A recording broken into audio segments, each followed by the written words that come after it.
Thank you, sir. And good afternoon, everyone. A very warm welcome to one and all. So as part of the Institute's member education series, the Institute organizes webinars on topics to spread high level of awareness amongst bankers on important developments happening in the banking and finance domain. I, Ms. Soumya Parthasarathy, Deputy Director, Academics, IIBF, welcome you all to this time's webinar on central bank digital currency. The topic itself, I'm sure, has aroused a lot of curiosity within us. In one of his speeches, the Deputy Governor, Sri Ravi Shankar, stated that the origins of digital currency can be traced back to the 1980s. And an American economist had suggested that Federal Reserve banks in the United States could make available to the public a widely accessible medium with the convenience of deposits and safety of currency. And with decades past, it's only recently that the concept of digital currency is being discussed widely.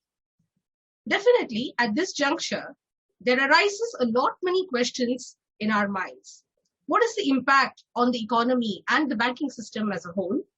What risks will this carry along with it? What are its pros and cons?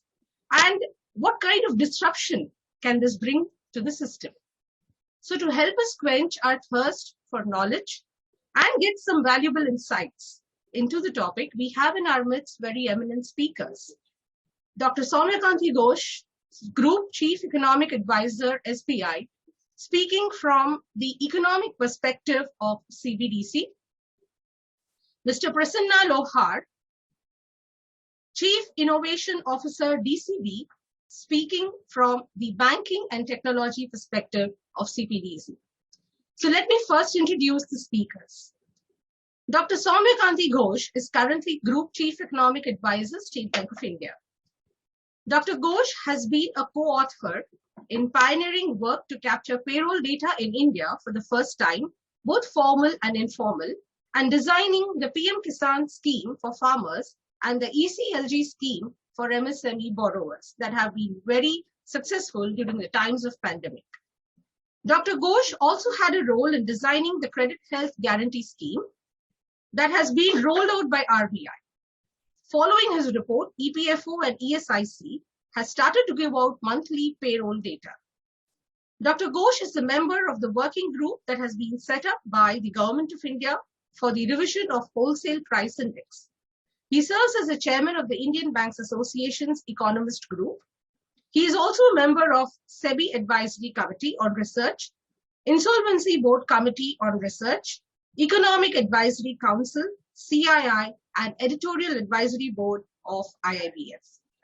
For 4 successive years, ending 2021, Dr. Ghosh has been ranked as one of the best individuals in research in India by the Asset magazine. Dr. Ghosh has completed his doctoral thesis from JNU.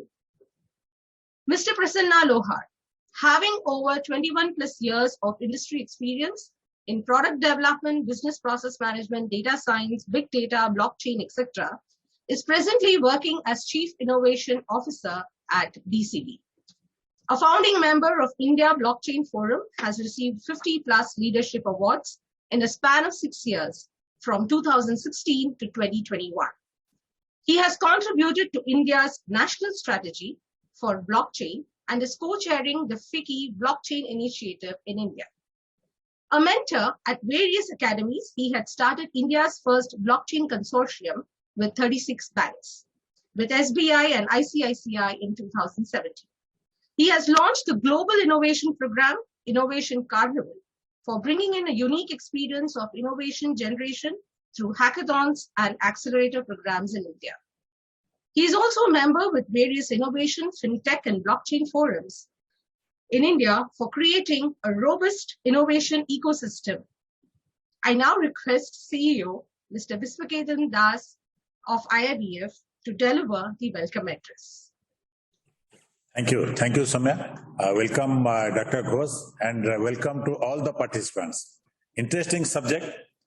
When we see the digital currency, after all of us know about the popularity of cryptocurrencies, right?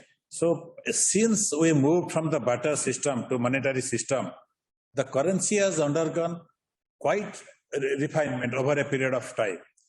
It started with metal coins, metal bagged papers, then simply papers which authorize the RBI to pay. That is the backed by the government of India. We promise to pay, right? So CBDC, central bank digital currency, is one more step towards refinement of currency. But the question arises whether this central bank digital currency will fulfill the basic functions which normal currency does. Will it be a medium of exchange, better medium of exchange than the normal currency? Will it be a better unit of account? Will it be a better store of value? And what are the benefits? Can it be an effective medium of exchange in India? Can it replace the currency notes now available? What are the inherent risks? When we see the frauds in the digital the transactions now, which is increasing, what are the inherent risks and what are the precautions we are likely to take? What will be the impact on the banks business, banks deposits when digital currency comes in, and there will be less and less dependence on the physical currency? What will be the impact on the monetary policy or the fiscal policy of RBI and government? All these questions, not only it agitates our mind in IIBF, I am very sure all the bankers are also thinking about this. A very, very contemporary topic, and we are very thankful that Dr. Ghosh has accepted our invitation to spare his time and share his views on the economic aspects of digital currency, and also an industry veteran who will also discuss regarding the technical aspects of digital currency going forward. Welcome to all the participants, and Dr. Ghosh, the podium is yours now.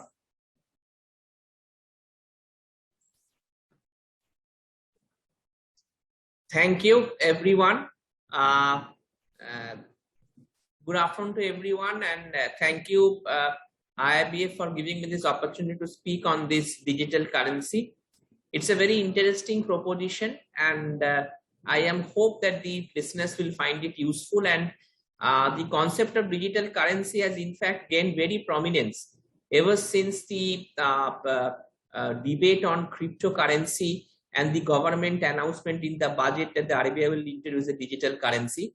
So what I will do in the couple of maybe next 20-25 minutes, I'll take you through a small presentation which will show you some of the dynamics of the CBDC currency. And after that, I'll be very happy to take some of the questions from the floor. Just give me a few minutes as I share my presentation on the screen. Sir, I have made you a co-host. Yeah, thank you. Yeah. Is it visible now?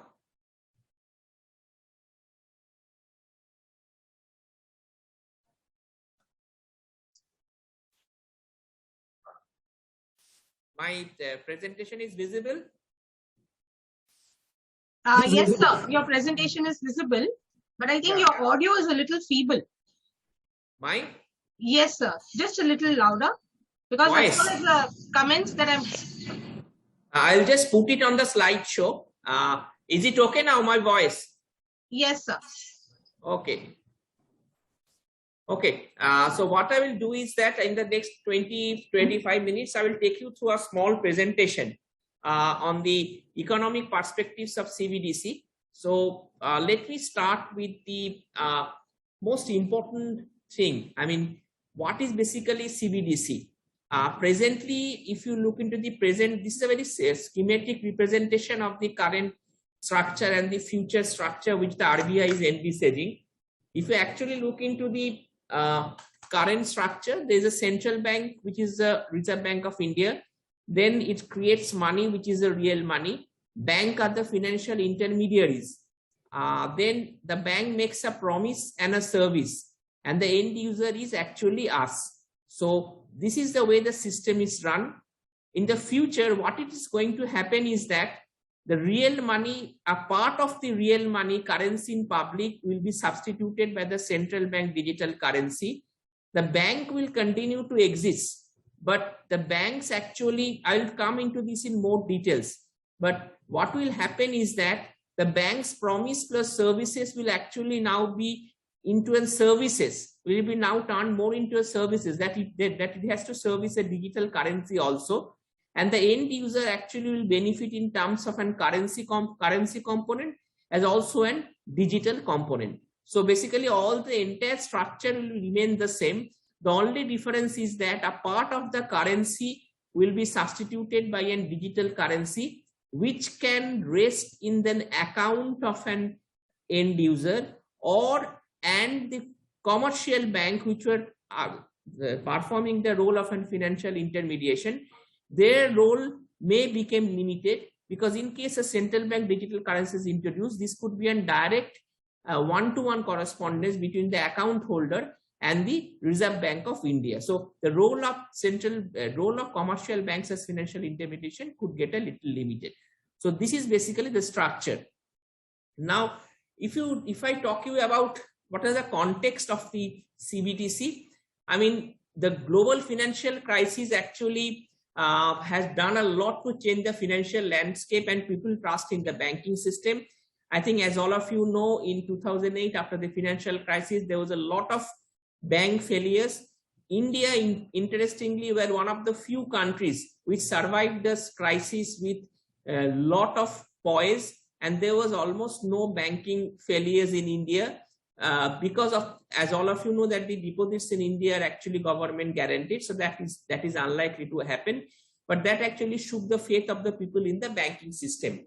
So after that, what happened is that the cryptocurrency, which came into existence, offered an alternative method of storing money and making payments by bypassing the banking system and government controls. The initial issue of the Bitcoin led to much interest in cryptocurrency, as seen in the rise in the value in the following years. So basically, that was the reason why cryptocurrency offered an alternative method of storing money. Interestingly, I think I will come into this a little later. There is always a debate about cryptocurrency, whether it could impact financial stability, whether it is relevant in the Indian context or not. But let me tell you, one important thing is that the advantages, the cryptocurrency has a lot of advantages in form of using technology like blockchain technology. But the problem with cryptocurrency is that since it is not a regulated market and nobody knows what's to regulate, because it's a technology. I don't know how you can manage a technology or regulate a technology. But the important point to note is that if you remember in 1970, after the Bretton Woods system collapsed, then gold actually emerged as a very alternative source of assets whereby people used to, and that is still being used today by people to hedge against inflation. In fact, in the last year, there has been a record purchase of gold for people to hedge against inflation in the Indian context.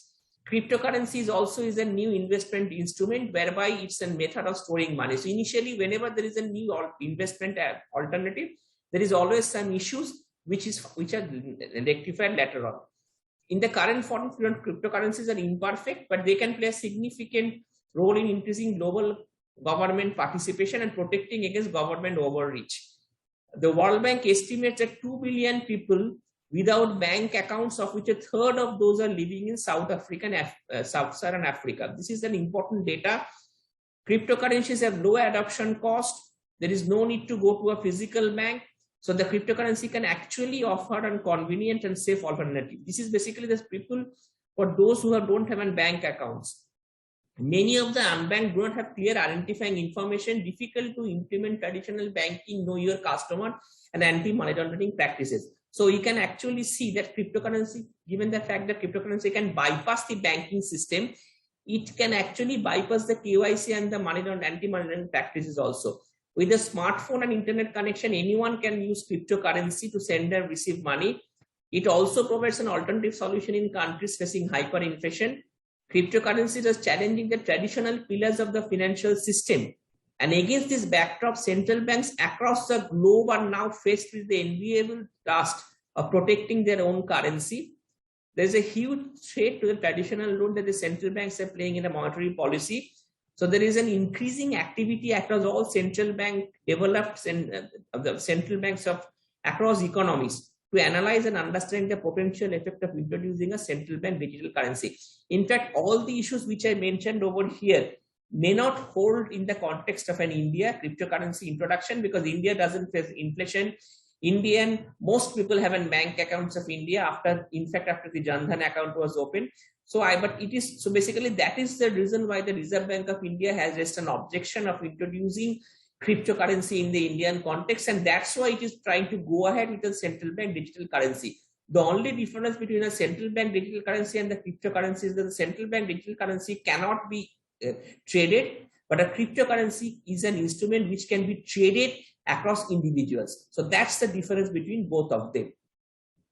Now, as for the third slide is concerned, what is a CBDC? By definition, the Bank of England have described the CBDC as an electronic unit that can be accessed more broadly than reserves. It has more functionality for retail transaction than cash. I will explain to you why it has more functions for retail transactions, because it can be used for any purpose apart from cash, has a separate operating structure to other forms of central bank money, can be interest bearing. This is very important. And central bank digital currency could ideally be interest bearing. In case it is interest bearing, that could also have an interest on the bank deposits. A central bank digital currency is actually an electronic record or digital token. It is centralized and it can be only issued by the central bank. December 2021, there are 90 countries, which is 90% of global GDP, are exploring a CBDC. Out of these 9 countries have fully launched a digital currency. The major countries with 4 largest central banks, this is a very interesting point. The US, Eurasia, Japan, and UK are actually much behind in introduction of the cryptocurrency, a digital currency. And it is a very interesting phenomenon that the Fed and the advanced economic central bank are not taking the lead in introducing a central bank digital currency. There could be interesting connotations for that, but I will come to that point a little later. Next, what are the types of CBDC? I will come into this a little more. There are 2 types of CBDC. One could be an wholesale CBDC, which could be basically for business purposes between intermediaries, for example, between the Reserve Bank of India and the commercial banks. The other could be a retail CBDC. The retail CBDC is basically more like as all of you know, the UPI transactions. The retail CBDC is more like an UPI transactions, where you can actually hold a digital rupee instead of transferring your amount, your fund parked your bank amount to an electronic transfer. So it could be exactly like an UPI based transactions. The only difference is that in this case, your digital currency will be transferred to someone else's account rather than the amount of money which is being transferred to an UPI system. The key principles of CBDC is non-disruption, innovation, and coexistence. All this will exist together. The retail CBDC and the monetary system, I'll explain it a little bit, this diagram. How the retail CBDC actually will work is that if you have a customer, the customer could actually have an amount of bank deposits on the bank deposits, and based on the level of bank deposits, it can actually claim on the commercial banks. But if you hold, and this commercial banks, basically, as all of you know, commercial banks are also accountable to central bank in the form of regulatory requirement. But suppose if the customer holds a retail CBDC, and in that case, what it can do is that a part of that could actually be diverted from the currency which he is holding. So in that case, the retail CBDC could be a diversion away from the currency with the public.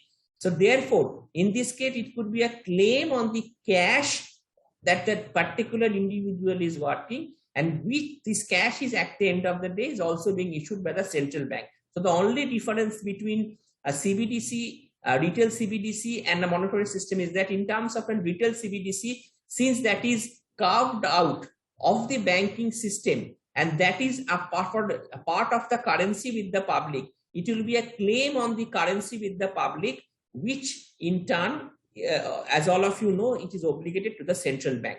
So this is basically the retail CBDC work. And as I mentioned to you, retail CBDC, just think like an UPI transaction, whereby your your digital currency will be transferred to someone else's digital currency instead of the currency which you are now transferring to a particular the person with whom you are doing an UPI transaction.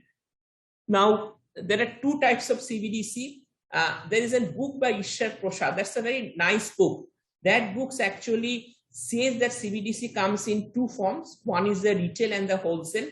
The RBI, in fact, is actually thinking of introducing retail, basically the wholesale CBDC, as I understand. The wholesale CBDC essentially represents a technological improvement in the deployment of central bank reserves by commercial banks for payment, clearing, and settlement. Let me not go by the slide. Let me explain to you. For example, as all of you know that in central banks hold a part of their bank reserves is the Reserve Bank of India. For example, at State Bank of India, out of every 4% is the CRR ratio. There is also an SLR ratio. So basically, what you mean to see that out of every 100 rupees, 4 rupees have to be kept with the government, with the Reserve Bank of India as cash reserve ratio in terms of a regulatory dispensation. So basically, that is the part of bank reserves that is kept with the RBI. And interestingly, this is actually kept in digital form. It doesn't mean that the State Bank of India has to go to the RBI on every single day and deposit 4 rupees. But what it needs to do is that it maintains an account with the Reserve Bank of India, whereby in this account, 4 rupees is kept as a regulatory dispensation. So now what is a wholesale CBDC? Whenever wholesale CBDC is introduced, a part of these reserves which are kept with the Reserve Bank of India could immediately convert it into digital currency, which can be lent by the banks into subsequent lent by banks to business. And this has the potential to significantly transform how banks interact with wider economy on a real-time basis. So this is very interesting. This has happened in China also, because as soon as you translate the electronically held bank reserves into digital currency and lend it to the business, that means that once you give a loan to a particular individual, that could be real-time analysis, because that will come immediately from a digital currency. It also epitomizes an efficient utilization of the reserves which the banks actually keep with the Reserve Bank of India. So this is the wholesale CBDC. The retail CBDC, as I said, is simple to interpret and is akin to UPI transactions.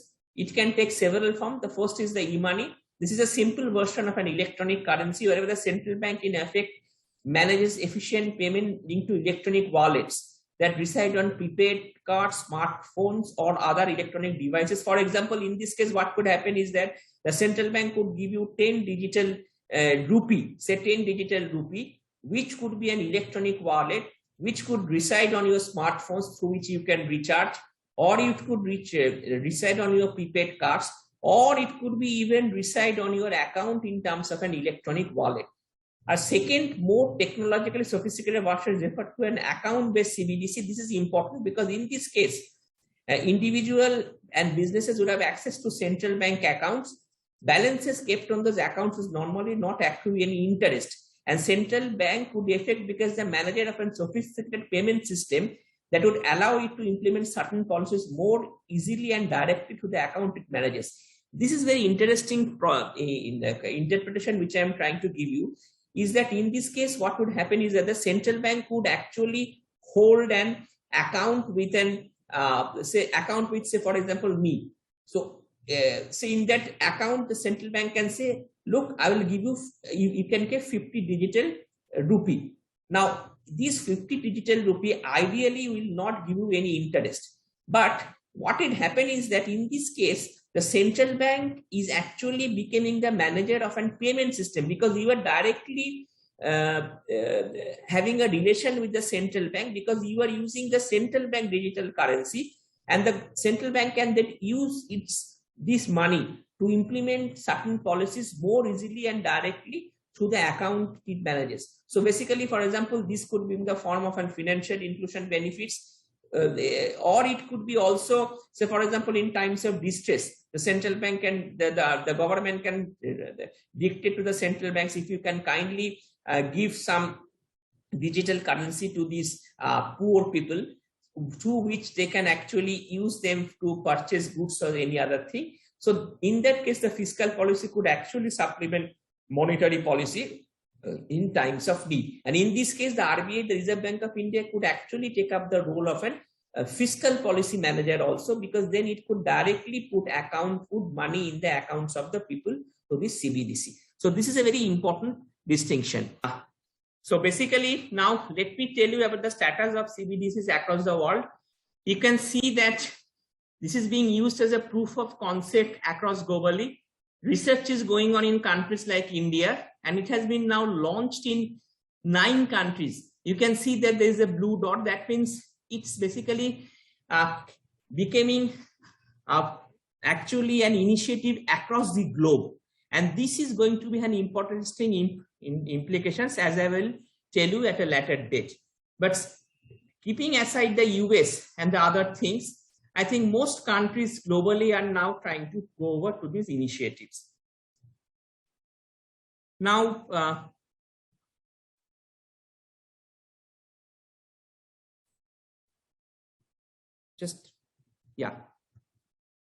the next slide is that what are the advantages of CBDC? Cash usage has been replaced by CBDC, means the cost of printing, transporting, storing can be reduced. Private virtual currencies, maybe one reason why CBDCs might become necessary for India. There are 15 million to 20 billion crypto investors in India, which is an account of around 40,000 crores. So you can understand how could be the potential demand for the digital currency if it is introduced. 40,000 crores is actually not a small number, and it is around 0.2% of India's GDP.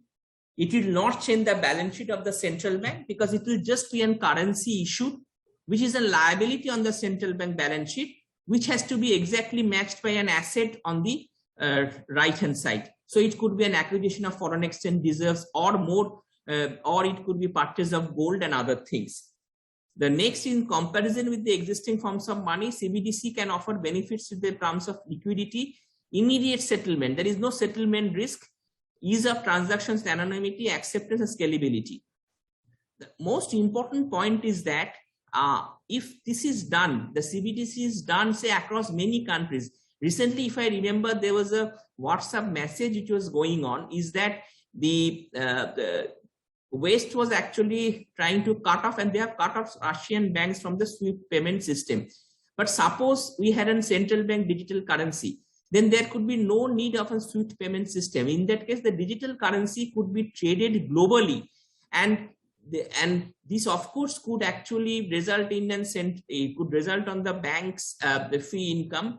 But keeping aside that, the 16 billion a year boost remittances could happen to the low income countries on a real time basis if this central bank digital currency is introduced across all countries. And if India introduces that, it may not, the day is not far away when India will be able to transmit this digital currency globally without any cost at the click of a button. So basically the concept of one world, one rupee could actually be a reality if this is taken into a logical conclusion. Next, what are the advantages of CBDC? These are the several advantages: supporting a resilient payment landscape, avoiding the risk of new forms of private money creation, innovation in payments, meeting future payment needs in a digital economy. As all of you know, there has been a significant jump in UPI transactions. I was going through one data which shows that UPI transactions have jumped by 70% in the last 4 years, and debit card transactions have actually declined by 70%. Today's younger generation, the millennial population, even people like us, has not much patience to do an account through a net banking, whereby you need to have 5 passwords to be fetched in, rather than you just do a UPI transaction, which can happen in 5 seconds.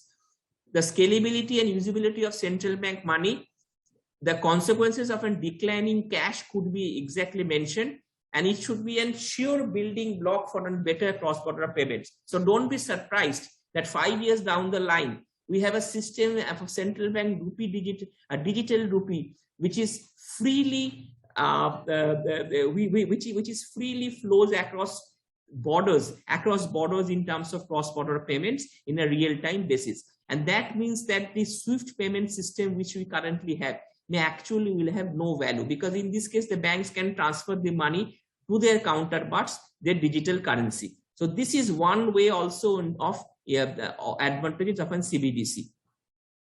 How the CBDC will impact? First order impact is the cost saving. The KYC will get easier. There will be no need of any KYC because it's the account-based CBDCs. New investment could happen, and the commercial banks will have to make significant investment to support this if it's a distributed ledger mechanism. Competition may become a factor if cryptocurrencies widely access the legal tender, which of course the government has ruled out. Second order impact, awareness and adoption, domestic payments. Third order is input policy implementation, programmable money, need for strong tech talent. First, final order impact is equitable technology, ability to cooperate and compete with private players. Infrastructure and cyber warfare, however, unfortunately could become a bigger threat as a national currency become a new and variable target. So this is going to be the most important downside of a digital currency, because in that case there could be a real threat of a cyber warfare, because if the national currency now moves across boundaries, the hackers will obviously target the account in terms of the digital currency. So it will become very important of how do you maintain the how do you thwart the cyber warfare. Now, what are the uses of CBDC? Programmable, targeted utility, cross-border remittances, retail payment. It could be even used in MSME lending. What are the potential risks? Cyber hacks, as I said, it could be a threat to monetary stability also. Financial disintermediation in banks, which I already mentioned, and threat to privacy. It could also be a threat to privacy. Now, let me see what are the challenges of CBDC. There are several challenges of CBDC if the country is launching, and that's why the RBI is going through a pilot payment mode. Citizens can pull out too much money out of the banks at once and purchase CBDCs, triggering a run of banks. So basically, the people can actually use the cash out of the banking system and purchase the CBDCs, which could actually have a run on the banking system, but that is unlikely. Centralizing through the government a system designed to be private may produce backlash from users and create cyber securities. This is the most important risk. Regulatory process has to be updated to deal with the new forms of money. The RBI Act has to be rewritten, and they have to be made more robust before we do this technology. The new payment system could limit the ability of policymakers to track cross-border flows. In the long term, the absence of any leadership and standard setting can have geopolitical consequences. This is why, why I'm telling you, because when you make a cross-border flow, as you know, in the UPI transaction system, you can even transact 1 rupee, 2 rupee, 3 rupee, 4 rupee. So if tomorrow the cross-border flows also becomes minor, of course, it is going to be an advantage for the individual account holder, so that they can actually pay any amount of money across cross-border. But at some point of time, the policymakers may not be able to track the cross-border flows, which could be a difficult proposition for any monetary policy authority. So in the long run, the absence of the leadership and standard setting can have geopolitical consequences. So this could have some consequences on the geopolitics also. CBDC and technology risk. CBDC ecosystem may be at similar risk for cyber attacks. In countries with lower financial literacy levels, the increase in digital payment related frauds may also spread to CBDCs. Absorption in CBDC is also subject to technology preparedness. The creation of population scale digital currency system is evolution of high-speed internet and telecommunication networks. This is very imperative. In developing countries, lower level of technology adoption may limit the reach of CBDCs. But I don't think any of these issues could be an issue for a country like India, where it has revolutionized the current payment system in the form of an UPI transaction that has transcended across boundaries. And as all of you know, the government is also contemplating to introduce an ONDC system, the Open Network Digital E-commerce system, which actually could be even more interesting and could be the lines of an UPI. So the future, in future, the government is actually trying to introduce a lot of interesting propositions like UPI when they are doing this central bank digital currency. So I think these are important points which you should remember in the Indian context, even though there could be a technology risk for that. Finally, I mean, the finance minister has announced that the digital rupee introduced RBI in 2003. I raise a big question over here. Will CBDC be the future money of India? Yes, to the extent UPI transactions has been 8.3 lakh crores.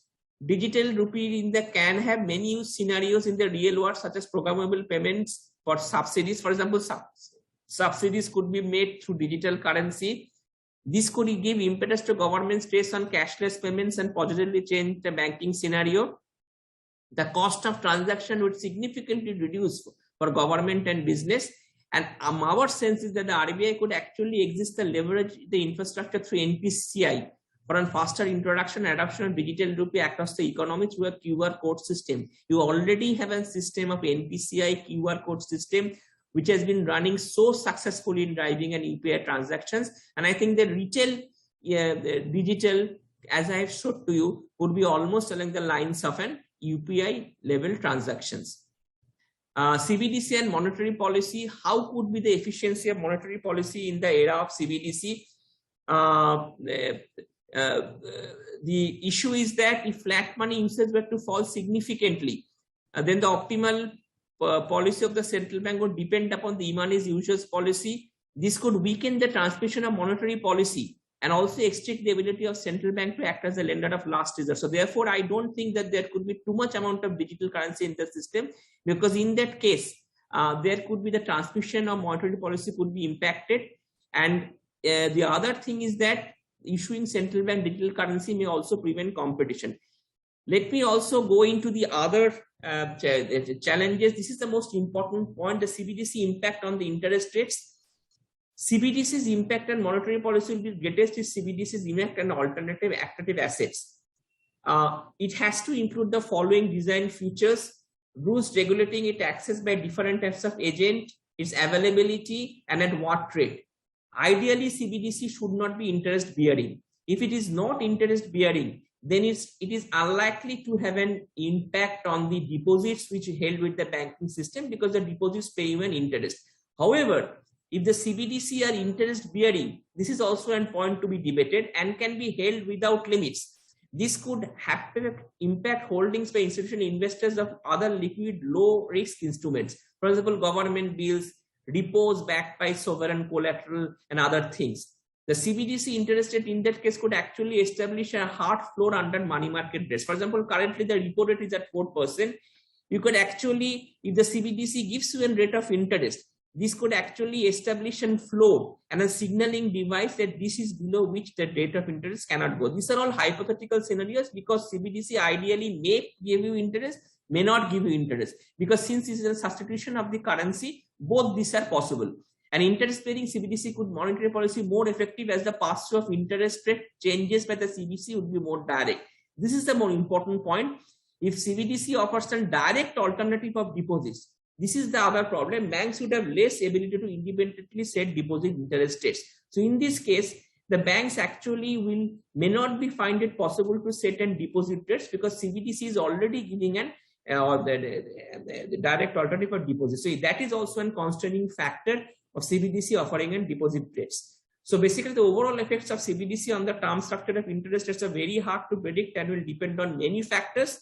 To attract demand, short-term government paper and overnight repository treasury collateral would likely to provide some yield pickup compared to CBDC. This will lead to the short end of the sovereign yield curve above the CBDC rate. So basically, the CBDC could actually be some sort of a signaling device if the government was, if the RBI was to make CBDC interest bearing. But I doubt whether this will happen immediately, because in that case, there could be conflicting objectives of bank deposit rate setting and transmission of monetary policy. Because at the end of the day, as all of you know, transmission of monetary policy happens to the bank deposit rates, to the lending rates. So if the CBDC pays an interest, in this case, the banks will have less ability to set deposit rates, and therefore, that could have a constraining impact on the transmission mechanism. So my sense is that this is something debatable, and this will require more discussion as we move through as we unravel the contours of a CBDC regime. This is another important thing, helicopter money.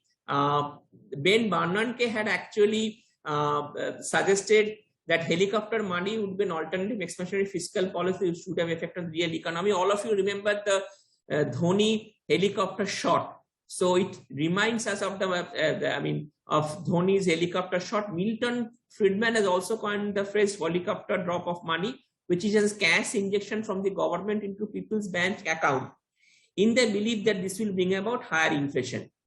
So basically, what it could happen is that in this case, the helicopter money could be well substituted by the CBDC, whereby the CBDC could be deposited in individual's account, because in that case, the CBDC being a digital form of currency is unlikely to make any inflation count.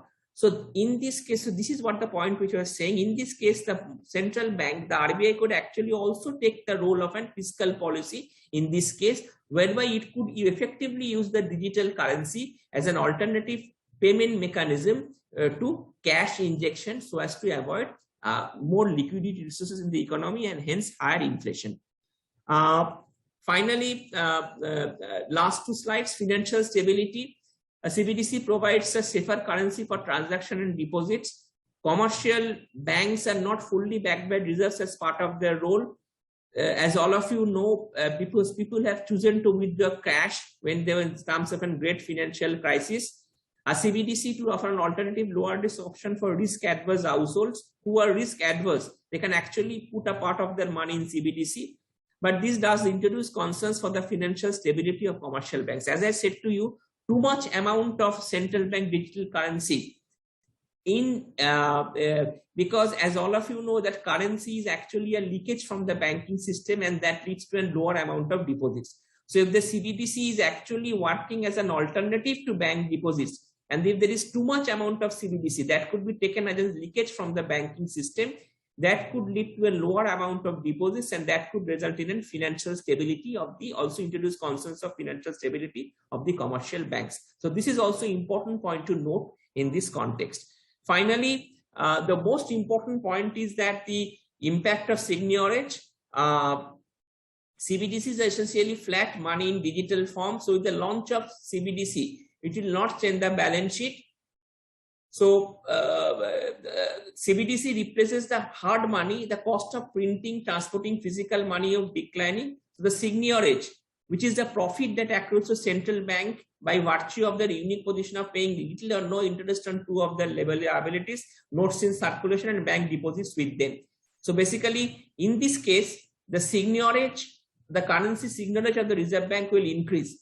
If the central bank actually could save up to 90% of the cost involved with transporting, storing and replacing damaged physical currency, in this case, there could be, if the seigniorage actually goes up, the central bank would get a higher dividend transfer from the Reserve Bank of India. And Minister of State for Finance have informed Lok Sabha that the purpose of creating digital currency is to provide significant benefits such as reduced dependency on cash, higher seigniorage due to lower transaction cost, and reduced settlement risk. Finally, with CBDCs, the central banks would retain complete monetary control, having the ability to monitor, freeze, or even blacklist accounts or wallets as they needed. Because in that case, the micromanagement will become very important. According to findings from the Bank of England, CBDCs are expected to lower cost, lower real interest rate, reduce monetary transaction cost, grow the economy, and improve financial sector stability. But however, as I said to you in the course of the discussion, I think these are all points for debate. Of course, the CBDC will be useful instrument in thwarting the cryptocurrency, dominance of cryptocurrency. It will also lead to lower transaction cost, lower settlement rates. But in terms of financial sector intermediation, of course, the banks, role will be curtailed. Also, there will be a significant increase in the investment infrastructure. It remains to be seen who will bear the investment infrastructure given the significant cyber threat, and also the issue of financial sector stability, because too much amount of CBDC could be a leakage from the system, currently impact bank deposits. So overall, it's an exciting proposition. But my most important findings is that an introduction of the digital currency in the next 5 to 10 years from now could make the dream of one world, one rupee much closer, than what we had anticipated for. We have been all talking about an internationalization of the rupee for several times in the past. We have talked about it. Maybe the introduction of the CBDC could be an ideal way to launch that perception of an rupee with an international connotation. I would like to end here, and I thank you all for listening to my speech. Thank you. Yeah, wonderful, Dr. Ghosh. Wonderful speech. You have deciphered the entire CBDT in a way I think the participants will appreciate, and we will go to the participants. Soumya, you see the questions from the participants, few questions. But a small question there are a few questions which are being posted in the question answer box. I will just read out to Dr. Ghosh, and he can address them. Expansion of digital wallets and e-payments since demonetization haven't caused any reduction in float of paper currency in the market. Rather, it has also expanded. Can we infer that with arrival of CBDC, money in expansion will be substantially causing all normal consequences like inflation, etc.? No, I think this is a very interesting question. I would partly tend to agree with the fact that currency circulation has also expanded along with the digital currency since demonetization, but you need to look into this in two perspectives. The first is that we have actually navigated through 2020 onwards, we have navigated two disastrous years of pandemic, which has resulted in people holding on to cash and not spending it, basically holding on to cash as a precautionary motive. And the second thing is that, as all of you know, the GDP, ultimately what is important to an economy is a currency to GDP ratio. As all of you know, the GDP, the nominal GDP had collapsed in 2021. If that's given the fact that it has collapsed, so therefore as a ratio, the currency to GDP ratio could actually look much higher, and therefore it will create an illusory concept that currency to GDP ratio has actually gone up during this period, so basically the point I am trying to say is that you need to also adjust the growth in GDP, which has collapsed during the pandemic. So if you do that case, I don't think the currency to GDP ratio has grown up significantly after 2011. It is moving in the range of 11 to 13%, if I am correct. So that is point number one. And of course, and finally, I think, yes, I think digital currency, and the other important point is that I have also requested the Reserve Bank of India is that introduction of a digital currency could actually introduce new measurements and components of monetary base by the Reserve Bank of India. As all of you know, money multiplier is a concept which is used to dictate that how often a money changes hands. If a currency is digital, it doesn't actually changes hands. So in that case the money multiplier could actually decline because it is not a currency. So in that case, what could happen is that, and as you know, the previous economic thinking was that if the money multiplier declines, that means the currency is not circulating within the economy, so the economy is not growing. But in this case, if a money multiplier is declining, that means that may not mean the economy is not growing. That actually could mean that the economy is doing very well because it is more in the digital form, so therefore it is not changing hands.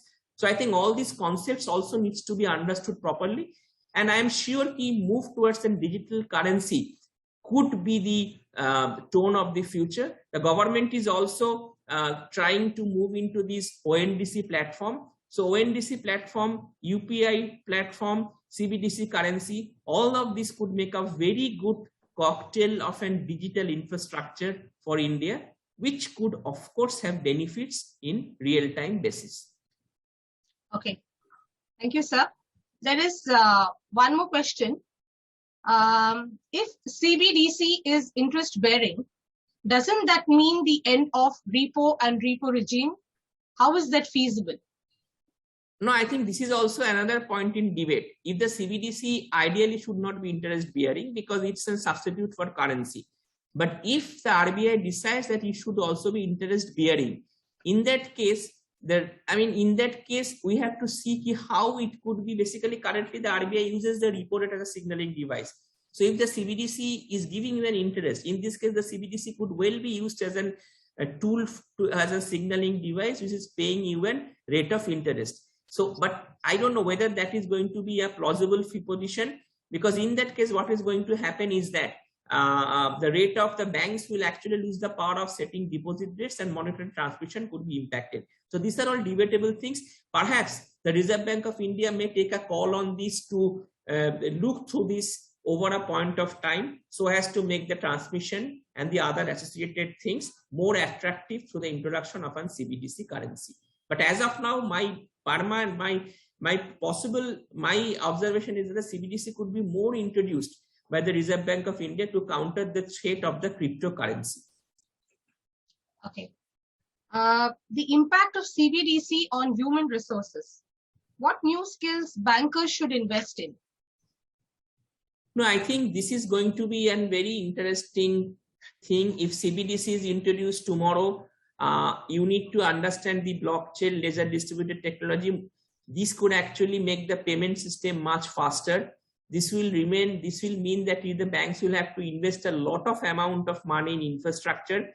This will necessitate a demand for the IT professionals, because if tomorrow, for example, you are also producing an ONDC platform, that means that in future also we could create a technological giant like Amazon in India. So I'm just giving some examples. So I think the technological skills are going to be very important for people in the Indian context, and I can only see that is going up manifold with the introduction of all this digital transaction. Because as I said to you, I mean, this digital currency, the RBI could use the digital currency as some sort of a fiscal transfer, so which can supplement its monetary policy also. And of course, sir, a very obvious question by many of the participants is, what impact is this going to have on the deposit of banks? Yes, actually, that is the most important point. Ideally, CBDC is an if suppose an individual holds 10 rupees in currency and 19 deposits, obviously that 10 rupee currency is a leakage from the banking system. So if he holds more currency, that means he will hold less deposits. So in this case, if suppose CBDC is actually a leakage from the currency itself, in this case, that could have an impact on the deposits terms of a lower deposits. And if the CBDC gives you an interest rate, that could even have a further impact on the bank deposit itself. But ideally, if the CBDC is non-interest bearing, it should not have much impact on the bank deposits. And the other important point is that CBDC could be used also as a vehicle for transaction for other financial market transactions, like in stock market, other things at the end of the day. If you are creating a wallet, it could be a completely digital wallet also at the end of the day, which could have attractive features. It could work the same manner like an UPI as we are doing it today. So, and my sense is that it could be more, the wholesale digital actually holds more promise than retail digital, because retail digital we have already tested blood. Wholesale digital could be more appropriate, because in this case, the reserves of the banking system, which is held by with the Reserve Bank of India, could actually put to good use by lending to the corporates on a real-time basis. Okay. So there are many more questions, but looking at your time constraint, would you like to take one more question, sir? You can take 2-3 questions if you have. You can take up a couple of questions. Okay. Okay. One question. Soumya ji. Yeah. I want to ask one question. Yes, sir. Yes, sir. Definitely. Doctor, my question is in 2 parts actually.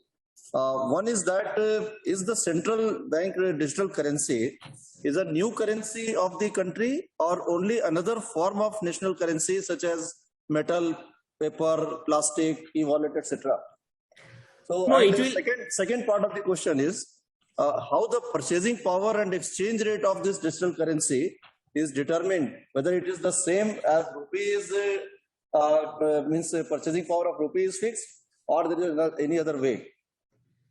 No, I think it's just, you just think of a digital form. So basically, you are holding 5 rupee currency so now what the bank can do is that you just tells you that this will be held in digital form, nothing else. So basically, you may not see even the digital currency because it's in digital form. You only see that you have 20 units of digital in your wallet, which you can trade for different purposes. So in this case, actually, there is nothing to be seen. So you will actually not seeing the virtual currency, because currency is being replaced by some sort of a digital currency in a digital form. So how it could be issued, whether it could be a token based or it could be through other means, I think these are all under the discussion of the Reserve Bank of India. But for the time being, you just think the way you do an UPI transactions. What do you do when you do an UPI transaction? When you transfer 5 rupees, do you see that 5 rupees? You don't see that 5 rupees. You just transfer into anybody's account and your accounts get debited. Similarly, if for an UPI transactions, your 5 rupee digital account will be debited, and it will be 5 rupee account will be credited in the digital currency of an individual. Just think like that. You will not be able to, but in what form, whether in terms of token or something, I think something that the Reserve Bank of India is actually working on those initiatives. So, over to Soumya. Okay. Sir, the next question is, in the near future of 5 to 10 years, physical bank branches will exist after this CBDC introduction? No, I think physical banks, as if you look into the experience of State Bank of India, which have a 210-year history, we have been working in phygital form, and bank branches, our 90% of our transactions are now through the alternate channels. But bank branches will continue to exist in a country like India because because of the simple, of course, a large part of the transaction could actually move online. We could move into a system of lending in the future where there could be no collateral required. Everything could be cash flow based lending. But I don't see why the bank branches will cease to exist completely. There could be some rationalization, because at the end of the day, bank branches will also be important in areas, in rural areas, whereby mostly in rural areas where people actually tend to visit the banks for some verification. So I don't see that the bank branches, because of this digital currency, bank branches getting into oblivion. And sir, the last there could be more of digital branches, that there could be more of digital bank branches, because the current government has said that the RBI, the 75 digital branches will be introduced by the banks in the current year. So there could be more digital bank branches, but physical bank branches will continue to exist. And of course, sir, how is the CBDC going to accommodate the poor or the rural areas? No, CBDC basically, rural areas, basically the CBDC could be used as a conduit of currency transaction to the poor people. For the DBT transfers, currently the government is transferring 175 to 100 rupees digital. So what the government can actually do this money could be made in digital form, so that the cost of transaction is lowered, and the RBI, and if it's a digital currency from the part of RBI, it could also empower financial inclusion. So how this is going to be done, I think that's a matter of debate, but this could also be used for purposes like financial inclusion. And mostly, as I said to you, the beginning of this currency is to thwart the continuing emergence of cryptocurrency, as the RBI governor has been repeatedly pointing out. Okay. So would you like to take one more question?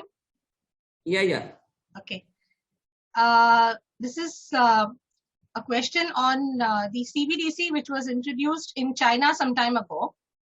But they want to know what is the how the CBDC has functioned so far, if some points can be elaborated. No, as I understand, in China, what is being used is basically the wholesale digital currency. That's the point. I think China is experimenting with the wholesale digital currency more than the retail digital currency, because you already, and in India also, I think that wholesale digital could be the first step which the RBI may actually unveil, because you already have a very successful record of the retail digital currency, and the new CBDC could actually supplement such a success, and they could supplement such a success. So my sense is that linking the real and the financial sector on a real time through this wholesale digital currency could be the first objective of the Reserve Bank of India, and later on it can go on with added modification of taking it to a retail digital form, which could actually reside in the wallets of the individuals and others. And sir, there is a public demand for your PPT. Yeah, I'll send a copy of the PPT, then you can share it. Okay. Okay, sir. Definitely. Thank you. I'll send the share. Thank you, sir. That's it. Dr. Ghosh, just last question from my side, little bit technical. If you see the RBI currency, normal currency also, it is basically a promissory note that it promises to pay 100 rupees. The underlying is 1 rupee note issued by the government of India, signed by the finance secretary, right? So here in digital currency, what will be the underlying? Digital currency, basically, I mean, I think the RBI Act needs to be, I think, may have to be modified. Okay. May have to be modified and said that digital currency is also, and how it is going to be used, whether in a token form or other. I think these things have not yet been decided. Okay. Also be a promise. Digital currency, I want to pay. I mean, something should be done like that. There may be a declaration on the account holders. Basically, if you remember, I'll tell you this one simple way of looking into things is that whenever you are executing something on the internet, you always see an entire things you have to read out and say, I accept that. Once you click on the accept box, then you are allowed to proceed. Maybe some sort of a declaration could also be made mandatory for the account holder, saying that the digital currency, I accept this. That could also be in digital form. That's the interesting thing. Right now, what is written on the currency could also be written in a digital form, which you have to accept every time you make a transaction and go ahead, and that could be taken as a proof that digital currency you are going to transact with others without any hesitation. Right. Thank you. I think Dr. Ghosh, you have some other appointments at 4. Yeah, actually, I have in the some other work. Right. So I now request Dr. Muralidharan to formally thank Dr. Ghosh for sparing his time. Dr. Ghosh, it was really, you would have seen in the comment section, there is not a single person who has not liked the way you have presented CBDC. You have covered almost all the facets involving, including the advantages and the disadvantages, both from the banking perspective, the financial inclusion perspective, as well as from the economic perspective. It was truly enlightening. And in fact, one of the learning points, one of the main learning points for me also was that it could happen that CBDC may be interest bearing also, in which case the entire scenario changes. In which case there is a whole lot of changes which will happen. But then, as you rightly say, probably CBDC in the initial phase at least may not be interest bearing, which will not have much of an impact on the bank deposits as of time going ahead. And certain other things which you have said are also very good takeaways, that you not only covered the key principles of CBDC, you also covered what is the categories of CBDC, namely the wholesale and the retail, and how an wholesale CBDC or a retail CBDC will work. And then you went on to the advantages. You even said that in case CBDC comes globally, then probably perhaps the SWIFT may lose its relevance, because banks can make payments to the correspondent banks through use of digital currency. So it was truly an enlightening session. We thank you, Dr. Ghosh, for sparing your valuable time, and hope so that we will interact more so in future, and more particularly in the physical form rather than the virtual form. So once again, we extend a heartfelt thanks to you, and for an excellent session, which I'm sure was enjoyed by one and all. Thank you, Dr. Ghosh. Thank you. Thanks a lot. Thank you. Thank you, everyone. Yes, sir.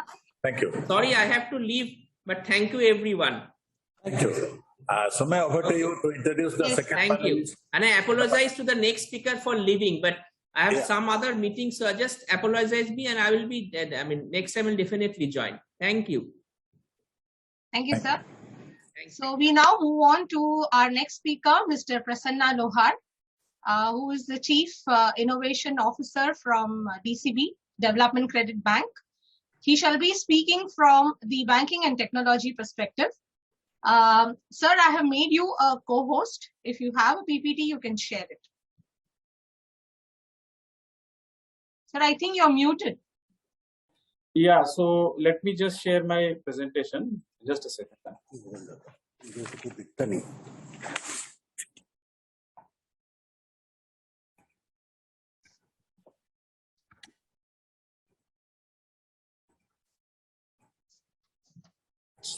my presentation is visible, right, Ms. Soumya? Yes, yes, yes. Okay, wonderful. I think Dr. Earlier presenter, right? So he has given a lot of insights. Yes. So now it's a very difficult job as well as interesting job for me, looking at so many questions we have seen. I'll try to answer during my conversation also, based upon what feedback we have seen from all the listeners out here. So thank you so much once again, IIBF, for inviting me here and to talk about this interesting topic, right? Central bank digital currency. Which will bring the new economy for banking and our country also. So I am Prasanna from DCB Bank. So primarily I take care of innovation, digital and the architecture of the bank, and I work closely with the many non-profit forums in India so that we see some light or many more use cases primarily into innovations and the blockchain all about. So primarily I will cover in my presentation what's happening around us. Why all of a sudden we are talking about CBDC or digital rupee? Is it some peer pressure or a country pressure, and which is that backend technology like blockchain? And why blockchain is required? Why not some other technology is required for implementation of a central bank digital currency? I'll talk about some of those use cases, right? So how other countries has implemented their central bank digital currency without blockchain, and what are those stages, right? We should really take care with, as far as India goes, around a digital rupee. So let's begin, right? So I think what we have seen, right? We have seen a lot of innovations that happened in the last 5-6 years. We have seen UPI. We have seen how NFS system came into our life through NPCI. Right, lot of things are there as far as a payment goes. Right, so what RBI says in 2021, innovations have been rapidly changing the payment space, and this has made central bank across the world to examine whether they could leverage on the technology and issue fiat money in the digital form. And that's a KRA which BIS is carrying, right? Bank of Instrument Settlements, and they are working closely with all the central banks, how they can bring on digital form of a currency in front of all of the users, so that we'll see better financial inclusion. So what is happening as a part of a 17 sustainable goal? So one of the goal is to have a better financial ecosystem across the world. Right, so financial inclusion, one of the motto for all those 140 plus countries who are part of UN, and this goal as a 17th sustainable goal came into, and it is being carried, measured by at India level, at international level, how countries are really taking care of a better financial inclusion. So what we are seeing, UPI, BBPS, and many more other financial instruments in front of us is because of these goals, right? So we need to see how we can really have a sustainable financial ecosystem. So as far as this Findex report, what we have seen, I think almost 2 billion people don't have bank account, and even if they earn somewhere around 1 to 2 USD, and they don't have that habit, and half of the world don't have digital form of identity, right? So although we are blessed with Aadhaar, and we know many more people have a banking account, but as a global economy or global financial inclusion, there is a lot of people are unbanked. So this is what is happening. And all of a sudden, we keep hearing about this Bitcoin, right? Bitcoin came into our life in 2008 as a God's protocol. What has happened to Lehman Brothers as a bank worldwide? They had projected they are the one of those profitable bank in 2007. And in 2008, they have vanished, right? The bank has completely collapsed. So that's how we have seen how financial ecosystem has collapsed in 2008 across the globe. And some of the guys, techie guys, they said Bitcoin will come and Bitcoin will create a more robust and more transparent financial ecosystem, but it has not happened. But what has happened? Bitcoin has given birth to many more other stable coins. Libra is one of them which has come in our life in 2018, and Facebook tried. Facebook is one of those giant ecosystem with almost 30% of the world population is on Facebook. And with these 30 partners, including MasterCard and Visa, they said that we will bring another parallel economy or a financial ecosystem. But most of the countries have said no to this, because it will disturb the overall GDP ecosystem and financial equilibrium.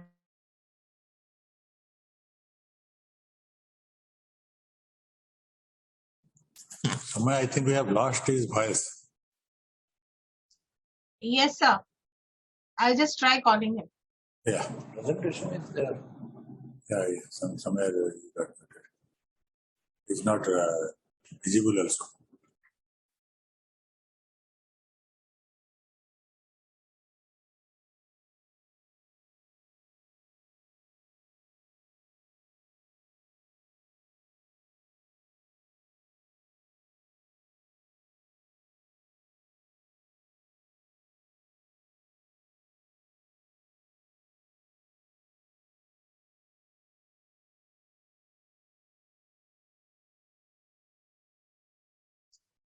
The speaker is just relogging. There has been some weak, unstable internet connection.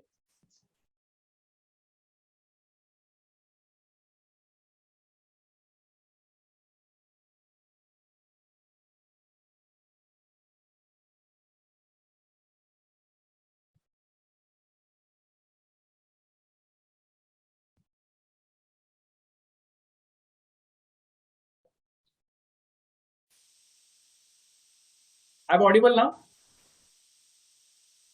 Yes, sir. And my presentation is visible to you? Yes, it's visible now. Yeah, so I think I was talking about Bitcoin, right? So Bitcoin has came in our life in 2008, was the first transaction has happened. And what Bitcoin was talking, typically it is called as a God's protocol. And if you see what has happened in 2007, where Lehman Brothers Bank has said that they are one of those profitable banks. But what we could see that 2008 was one of those financial crises across the world. And what Bitcoin founders said that will create some kind of a parallel ecosystem for whole world, but it has not happened, right? So Bitcoin came into some other transaction, and the utility as Bitcoin is not at all there as far as a utilization for normal Indian normal citizen outgoes. Now there comes Libra. Libra came in 2018-19, where Facebook, which is one of the giant ecosystem, right? Everybody is on Facebook. I think 30 or 40% of the world population is on Facebook. Now what they said, we'll create a parallel currency which will be utilized by all the people, all the customers of the Facebook, which was welcomed by these 30 partners, including Uber, MasterCard, Visa, and everybody. But eventually everybody vanished. And eventually it was not welcomed by any of the country's regulation. So, but it was a very good try. But recently, I think Facebook has sold this whole ecosystem all about. Now let's look at this challenging country like El Salvador, what they are saying. They said Bitcoin will be the legal tender in their country, wherein the World Bank is saying, no, it will not be. So all these things are happening across the world, right? And today, if you see post-demonetization, where what we have done as a country, like 80% of Indian currency has been frozen overnight, and we recirculated the whole country. Now tomorrow, if I say, let's be on a digital rupee all of a sudden, right? Is it possible? Technically, it's possible. But eventually, we need to see how, in earlier session, we have seen what are the challenges, right? How do we really design, define? How do we really take and really implement for every citizen out there, right? So we'll talk a lot about it, although things are evolving. So Reserve Bank is exploring possibility whether there is a need of a digital version of, and recently what we have seen, February 2022, wherein our Honorable Finance Minister has announced that we will implement digital rupees sooner or later, immediately. And how it will help? Eventually, it will help to increase or enhance our GDP by at least 2 to 3-4%. That is why it is very, very important. So I will not be surprised, friends, that tomorrow we will have some kind of a Bitcoin in Punjab, which is backed by digital rupee. Or we'll have some kind of a sugarcane coin in Maharashtra, right, which will be backed by a digital rupee.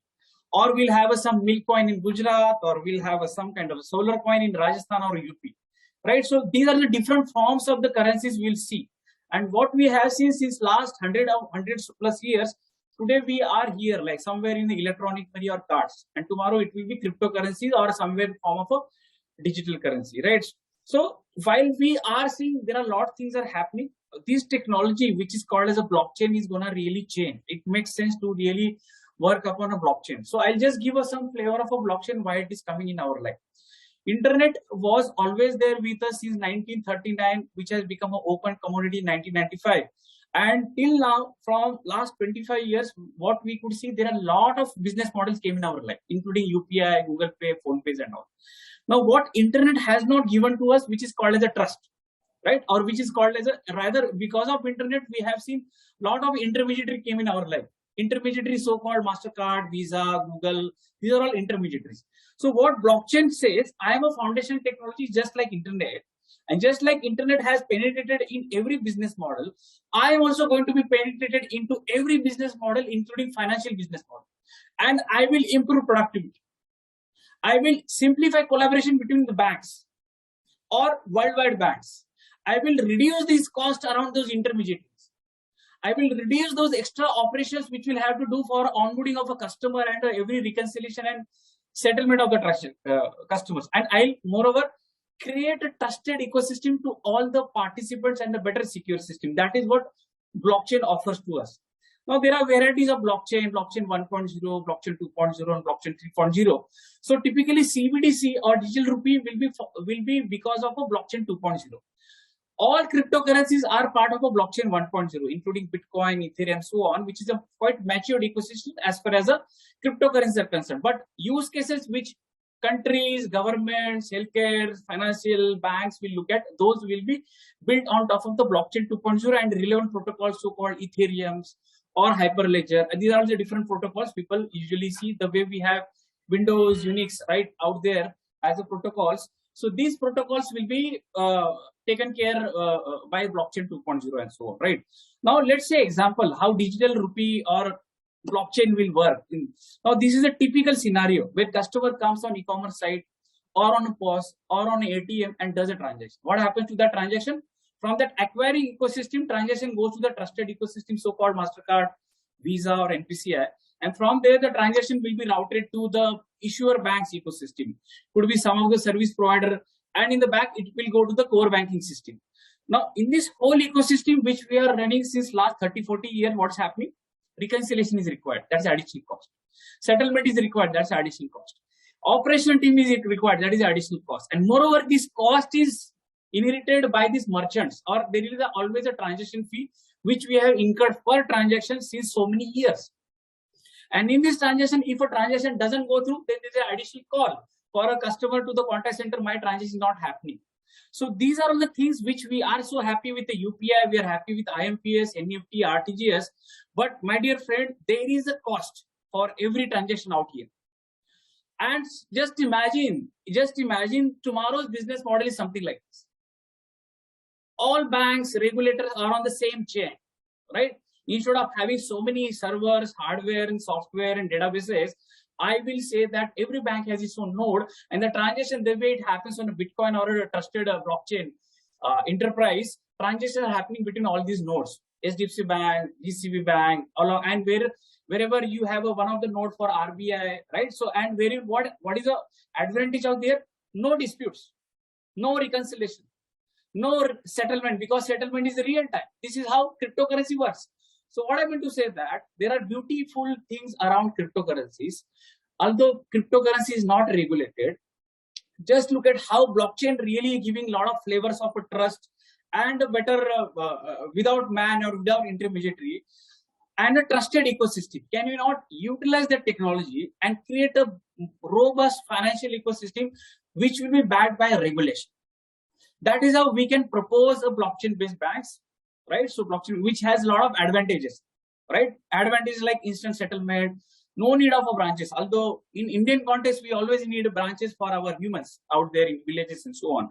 Completely digital ecosystem and lower the cost and the fees. Inherently, it will really help Indian ecosystem and Indian economy. Cost of reduction, eliminates error handling in the reconciliation, trusted third-party elimination. So these are all those advantages of bringing digital rupee or a blockchain-based financial ecosystem. So going forward, now let's see what's happening in the world of a CBDC. Although blockchain comes and says, I will really change the world you are doing since last 40-50 years, right? So what's happening in today's era, the driver, right, who is riding or giving a ride on Uber, he has to pay 25% of earning to that Uber. Every transaction which is happening on ATM, POS, e-com, there is a fees which we have to give to NPCI or a MasterCard Visa. This is how we have created our ecosystem. On this current ecosystem, there are a lot of frauds are happening. We can't say that frauds are not happening. There are challenges around data integrity across the ecosystem. When somebody else is utilizing your Aadhaar, you will not come to know, right? Or there is a need of self-sovereign consent for every transaction which you are doing, right? So that we can reduce number of frauds around there. There is a monopoly of GAFA, right? Google, Amazon, and so on. Any point in time, they can always create their own tokens. And there are challenges, and the motto of all countries: how can we create a sustainable country, sustainable world through sustainable development goals? And Industry 4.0, which is coming up with the blockchain, AI, IoT. Tomorrow, smart cars, smart houses will do the transaction on behalf of humans. So how will you do that digitally, right? And finally, multi-party, where you always need a trust on a share economy. So this is what world is around. Now, how can we do it on paper? How can we do it on paper when your smart car going to do transaction? Your smart houses going to pay off the electricity bill on themselves, right? So we need to see how world is moving in the tomorrow's equilibrium. So that is why in the survey we are conducted by the Bank for International Settlement, 66 central banks, including RBI, 80% central banks reported they are actively engaged some kind of research, proof of concept, pilot to do CBDC or to make CBDC to happen, to ensure that big tech should not take control of money. Big tech means Google, etc. should not take control of money. So from a story of a Bitcoin, there are 17,000 cryptocurrencies which are not useful for any Indian citizen, right? There are parallel economies coming, there are world of NFTs and DeFis are coming, and there is a motto for BIS how every bank or every country should own a digital form of a currency. That is why there is an Indian story of digital rupee has started, right? Because of that. So if you go back and reflect on how money flower is depicted, this is by BIS, wherein you could see CBDC, wholesale or retail, right? If you see this, study this money flower, this CBDC will be always issued by the central bank, and it will be electronic, and it will be universally accepted. So there are three characteristics as far as the CBDC goes. CBDC, which could be wholesale or retail, central bank issued, electronic and universally accepted, or peer-to-peer payment. So 4. So that's all about the CBDC will be for us. And if you see digital currency versus physical currency, no physical attributes are available only in a digital form. And physical, there are physical attributes, right, are required. It can be centralized, where physical or your digital currencies will be decentralized one. There are a lot of advantages being on a digital currency, removes the cost of associated distribution, printing, and so on, right? And certainly we will be able to track every pie of a digital. So where are we today as a world, right? 87 countries representing over 90% of a global GDP are trying for CBDC. 9 countries are already live on a CBDC, including In-Era, which is the latest one. We spoke about Cambodia. We heard some questions about China, EU, right? So Project Dunbar, which is 4 countries are working. Yesterday they have announced one paper wherein how they are doing a wholesale cross-border payment, right? Imagine today on a SWIFT it takes 7 to 15 days. Tomorrow it will be just like a UPI effect with the help of every country coming on a CBDC. But there are challenges. Every country working on themselves. There is no standardization around how a message format will. So these challenges are mitigated by Visas, MasterCard. They are trying to build those gaps, or this Project Dunbar kind of projects are coming and creating those kind of a standardization. Monetary policies are another challenge which we could see, right? So I think there are a lot of things are happening. Interoperability, which is another challenge. I think for every country, they have to work cohesively together, where IMF is working very actively so that we could surpass all these challenges around. So this is a map, global CBD map, wherein we could see India, which is still researching, or maybe in the next 1 year, we'll see some kind of a POC pilot as far as a wholesale. I could see that wholesale will go first, followed by retail. So these are the top implementations of retail CBDC. Ecuador, can you imagine some of the small countries like Cambodia, they have a fast kind of a payment ecosystem, which is just like UPI we have in India, right? So which they have implemented. Bahamas, e-Krona, which is a non-blockchain implementation, Sweden's, right? And South Korea, these countries are already working on, these are examples of wholesale, country to country, like Singapore and Canada, they are working together, right? On the Jasper and the UBIN. Or you talk about, there are other countries like Europe is working with some of those countries, South Africa, and this number will grow eventually, right? So why CBDC is coming? Fear of cryptocurrencies. How can we tackle those cryptocurrencies? Fear from stable coins. Stable coins are something which is backed by or just equivalent to some of those fiat currencies, right? Like Libra, which has vanished. Or fear from China. Imagine, right? So if China becomes more stronger than USD, how it will happen, right? So there are a lot of fears, and to create a financial equilibrium across the world, it's very, very important for a world to work together. That is why CBDC attention is very much important for India like that. So how do we do that? We will do that with the help of these 5, 7, 8 time areas, right? So finally, what is CBDC? Central bank digital currency is a legal tender and liability of a nation's central bank in a digital form.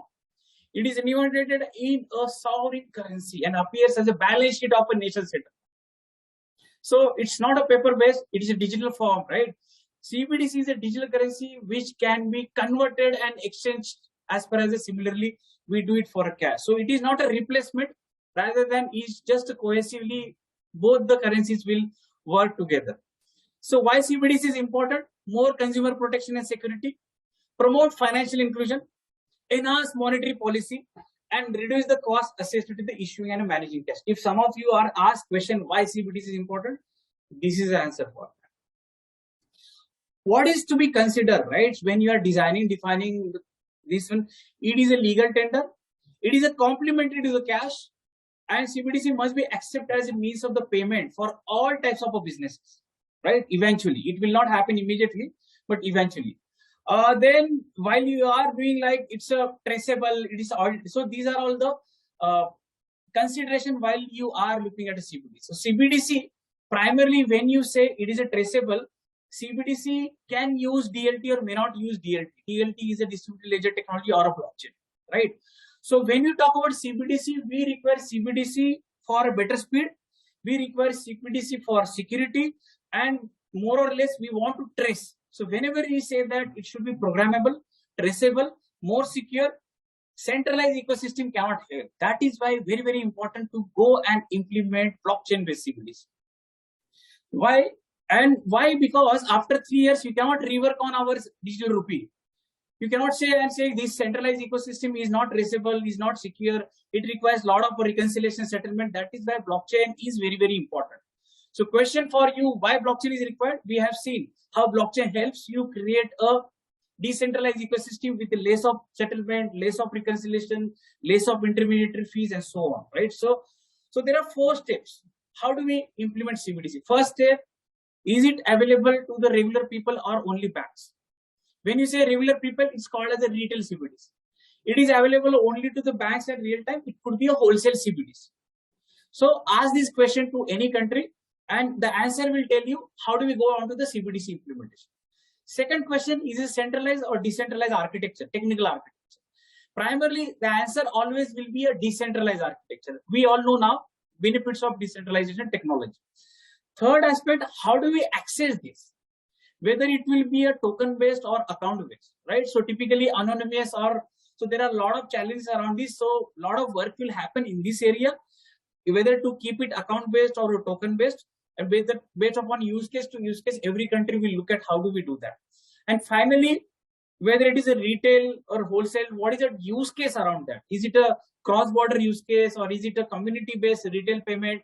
So all these 4 steps will help designing the CBDCs in future. So this particular chart or a tree is given by BIS last year, which talks about same thing which I depicted out here, layer 1, layer 2, layer 3, and layer 4, right? So layer 1 talks about cash-like or peer-to-peer or convenient for real-time payment or architecture, then whether it is a DLT based or not, how access will you provide, and finally the use case, whether it is a cross-border or a retail, right? So any country understand this chart and understands in the sense if they have any blueprint and design print, they will have a better CBDC out there. So as far as the India, these are all the various examples like how CBDC can be, right? So CBDC features like it should be 24/7, cash is 24/7, right? So this will be 24/7. Anonymous, peer-to-peer, interest bearing, right? So reserves and settlement, limits of caps. So these are all questions, right? So existing central bank money is like this, cash and this, and CBDC will be like token or account based. Just a second, if I can really pull off, yeah. So CBDC is all this. So these are the characteristics of CBDC as well as whether it will be 24/7, yes. Whether it will be peer-to-peer payment as far as the retail concerned is yes. Token based is yes. Right, as far as your interest bearing, yes, interest will have to be provided for a digital. On a cash, we don't. So these are the answers for you, right? Whether it will be limit or a cap, that's a very, very important question. Whether to be digital format it has to be limited. Yes, there will be limit. For example, Bahamas countries has opened CBDC for all the currency, whatever they have, and they have to rework on their design. So that is why it's very, very important to create a better capping and then only implement CBDCs. Okay. And how do we do that, right? So we are regulated by RBI, and what everybody says best practice is that a regulator who is a very robust and has a better monetary policies has 100% or some greater degree for implementation of a successful CBDC, and we are one of them. Why? We have UPI, we have Aadhaar, and we have many more other railroads for how which we will implement. So for a well-functioning central bank, it has to be there. Then effective governance has to be there. A comprehensive digital infrastructure which is already there in form, right? Today we have, and financial technology knowledge by the central banks and government. If any country don't have any of these, please do not try for going on for the CBDC implementation. For sure, we have. What are the different components? I think one of the question was there, how do we create that I agree or right? We say that I promise. So whenever in a CBDC, it will be part of a one digital wallet. For users is one part where you can create all these I agree and all those kind of rules and regulation terms and conditions. So there are other three parts: ledger technology, whether it is an account based or a digital tokens, and finally whether it's a wholesale or retail, and it should have an API. So these are the 4 CBDC components which we will see as a part of a digital rupee implementation. Now these are the different countries how they say example Canada, Singapore, which is a wholesale CBDC. It was being implemented like this. It is on a DLT. Non-DLT are Sweden, e-krona. Without blockchain, they have implemented. Now they will do the rework for sure. Now blockchain based, these are the retail ones: Uruguay, Senegal, and maybe we'll see India also here. Maybe we'll see India or some other country also here, right? So these are the different implementations which are there today, right? Now these are the ways how People's Bank of China, Europe, EU, and all of these Bank England, they are implementing. So most of the implementations are done by R3 Corda, right? R3 Corda is one of those platforms, and they have seen how they are planning their digital rupee, right? Say example, China 1 yuan is equal to their Chinese currency. So this is what they have done. Hong Kong or Bank of Thailand, they have created the value. They have put some reserves. Say example, most of them have said that institution will maintain 100% reserve ratio. Sectors only retail, like there are some most financial sector, Bank of Thailand, China is looking at retail as well as a financial sector. Wholesale CBDCs are Bank of England, they are looking at. So these are all the execution methodologies which most of these are applied. Now at India, I think we have Aadhaar which is already there, which will really help. And what IMF or BIS says, a country who has a better digital identity ecosystem will have a better CBDC.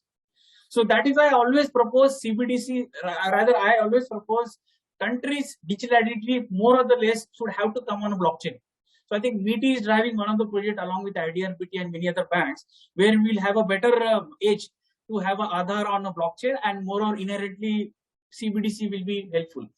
UPI, DigiLocker, account aggregator, right? So all of these ecosystems, OCAN or ONDC, which we are talking, all these ecosystems, JM, will be really helpful for implementing smaller use cases of the CBDC. But there are some challenges as far as India goes, right? So what are the challenges? Cyber threats or lack of a digital literacy, which is now evolving, right? Regulation, taxation, lack of internet, which is also evolving.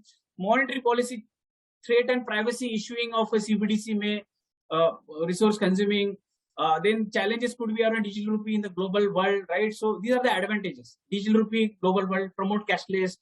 Different advantages will have a preventing financial crime and so on. More advantages in form of more financial products. So today we have CASA, mutual fund, right? There are these kind of financial instrument. Tomorrow digital rupee comes, there will be different types of methodologies to do investments and so on for sure. So GDP, like gross domestic product growth for a country, is one of those advantages. Cashless safety, will be an advantage for the country like India, right? So there are some learnings, my dear friends, from other countries. So I'll take another 5 minutes to wind up my presentation in interest of time. Learnings are like this. Indian context, digital rupee will help RBI to achieve better financial inclusion, right? So imagine only 582 million accounts are there out of those 1.2 billion. So that is why CBDC possibly help the bridge that disconnect of the better financial inclusion. Importantly, there are many banks like 22 private sector banks, 46 foreign banks, 18 public sector banks, and so 1,500 plus urban cooperative banks, 94,000 plus rural cooperative banks. The general purpose CBDC has to be potential to disrupt all these intermediate networks. With CBDC, after 10 years, number of banks will reduce for sure. That's the advantage, right? So intermediaries will reduce, but RBI must thoroughly and adopt a cautious approach. This is what our honorable RBI officer also said. It will be a cautious approach, because once you are there is no rollback, right? So that's another things. There are global politics are happening. I think I'll not touch upon this. US is doing, China wants to be powerful. That is why India also want to be part of that race. So India should jump on this bandwagon of CBDCs. Initial CBDC was implemented in 1992 by Bank of Finland, and after that 2014 by Ecuador. So CBDC is not new. These had tried for their better economy. There was a lot of corruption, but they couldn't get succeed, right? So there are a lot of major concerns: liquidity of bank, privacy. So these are some learnings, like Bank of Bahamas, right? Liquidity. They couldn't understand how do we take care of deposits. Then they have limited some of the privacy concerns, feasibility and operational debates, right, around CBDC. So these are all the best practices which you could see from many other countries also, like China, right? China, they have started with a smaller ecosystem. Alipay and WeChat are on their ecosystem. So this is the architecture how they have implemented. They started with McDonald's and Subways out there. Forcibly, this ask it has to be come on a CBDC. This is a very good implementation between Singapore and Canada, right? They have their own projects. Like Singapore has a UBIN and Canada has a Jasper implemented on R3. Cambodia, which I said, right, which is implemented on Hyperledger Aurora. Cambodia has Cambodia is one country where mobile app completely on a CBDC now since last couple of months. So that is how they have implemented this CBDC. So EU has these 4 components which I depicted in one of my slides: central bank, API access, payment interfaces, and users. So for everybody, UPI is an interface, right? Tomorrow I will not be surprised UPI remains an interface. In the backend we have a CBD based engine, right? So there is no difference for end users, but there are a lot of caveats like around how much we have done investments out there in the backend ecosystem. So that's all about what's happening globally around this, right? So if you see this last slide, if you have a better financial CKYC, which is on a blockchain, can you imagine, right? If you complete your KYC with the bank, DCB bank can be reutilized everywhere. And this is connected with a CBDC, where in a file onboarding, we can use DigiLocker or Aadhaar or CKYC or video KYC. Certainly we can create a better ecosystem for a digital rupee. I think that is it all from my side as of now, and we'll be always in touch and see. I think thank you so much, Soumya ma'am and sir, for giving me this opportunity at IIBF, which is one of those well-known institute, and it's a great opportunity for me to come in here and talk about this ever-changing ecosystem on blockchain, and CBDC is one of those prominent use cases. For me, UPI was the innovation last decade. CBDC and digital rupee will be the innovation for this decade. Let's see how Indian government and everybody will implement out here. Yeah. Thank you, sir. Thank you. Wonderful presentation. Yeah, so I think there are a lot of takeaway from your presentation and the practical aspects. Takeaway from us whom we are engaged in the education of banking people. Takeaway for the participants also who are across various banks. Maybe takeaway for the regulator. I do not know. So, because you have compared this with various countries who have already implemented or going to implement. Wonderful. So over to Soumya, please. Yes, sir. So, sir, we'll take a few questions now. Yeah. Okay. One attendee is saying that is CBDC nothing more than a RBI wallet? A bank depositor can transfer a portion of his bank deposit to RBI wallet. He can also transfer rupee from his wallet to another individual's RBI wallet. Yeah, I think this could be the one of the use case which we will see. That's what I said in one of my presentation. Once CBDC comes, it will give flavor of a newer instruments. What we had in the past, MFs or this and that, it will be another kind of a way will come in front of us. Okay. The next question is, what is the impact on digital banking and marketing? So I think digital banking and marketing, I would say it's very, very important aspect. I think it will not be a direct impact. Rather, what we have seen, digital banking and marketing is always an integral part of a banking ecosystem. 20 years before, there was hardly any marketing, so-called digital marketing, right? So now, right now, everybody is looking at this, right? So now what's happening, say I am entering the bank branch. So I can really immediately give you some kind of a pop-up notification as a form of digital marketing through my app, right? So please utilize this product or something like that, right? That could be the another role. Or your mobile apps could have additional pop-ups in form of a digital marketing. It's not as directly connected to the CBDC. It's a parallel thing, right? Digital banking always require a digital marketing. That's what I can say. Yeah. The next question, sir. Paper currency can be routed back to RBI through banks by something like demonetization. Yeah. Is there a way where the CBDC reaches back to the issuer? So see, it's I think paper, that's in the advantage, right? So with the paper, it's in circulation. So, and we cannot track on trace, right? Where it is, and we always know this much is the paper is available in the ecosystem. What we have seen prior to 2007, or why Bitcoin came into protocol, that ecosystem wanted to trace and track every digital currency, which is typically possible today in a private network. Okay, similarly, when we say that we will create a digital rupee, I think it's always in circulation. There is no question by giving back to it. RBI always knows where it is aligned, where it is lying, in which wallet, and so that's another concern, privacy, and I think that's what whether it should be anonymous or tokens. So primarily Nandan Nilekani says it should be anonymous, so that that is the beauty of why blockchain is required to implement this ecosystem. Yeah. What is the infrastructure investment from bank's point of view? So I think it's a straightforward.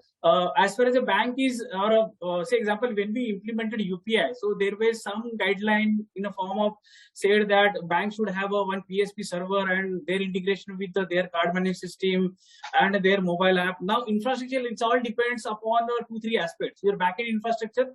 So typically this is the right time, although there will be different nodes every bank will have, or not every bank, but a well selected bank will have that responsibility to manage CBDC, and every bank, or I think it's a direct question. So example, as a bank, we have invested on our PSP app, or we have invested on our app. That is my infrastructure, right? So it was on a central architecture. With the decentralized architecture, investment will be on the blockchain network, on the nodes, managing that, taking that platform either R3 or Hyperledger, right? So that could be the additional cost, but less of cost on operations, less of cost on settlement, less of cost in that file handling, having that dedicated SFTPs, that will be wiped out with the help of this ecosystem. Yeah. Okay.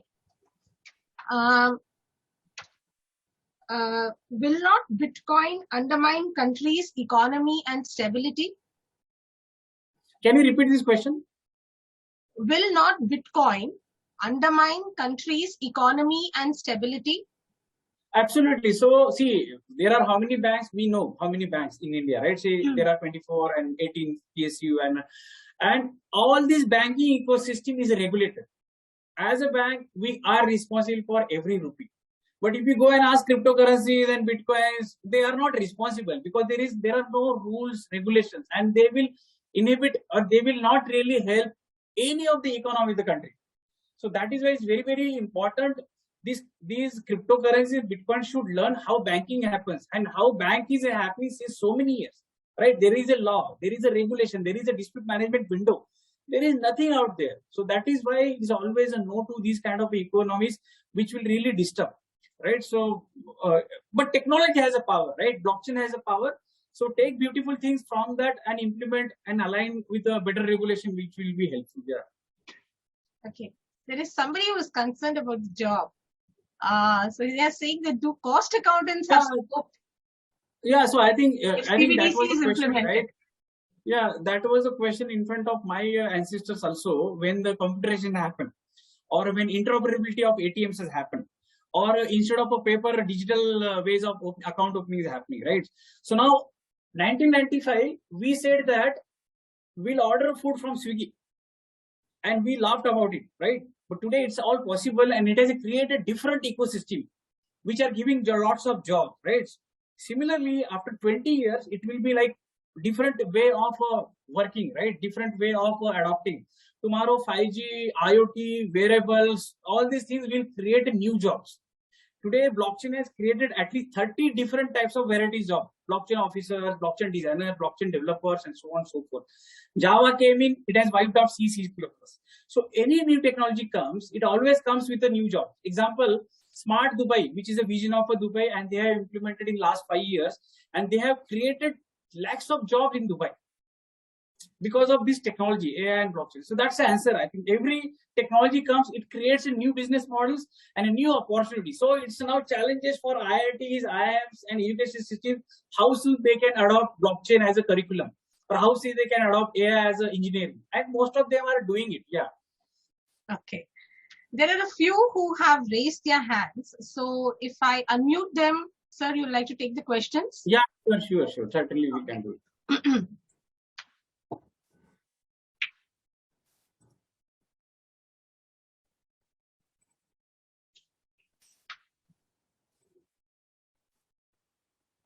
Yeah.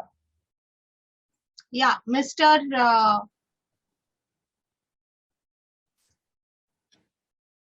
Punuri Hanuman Reddy.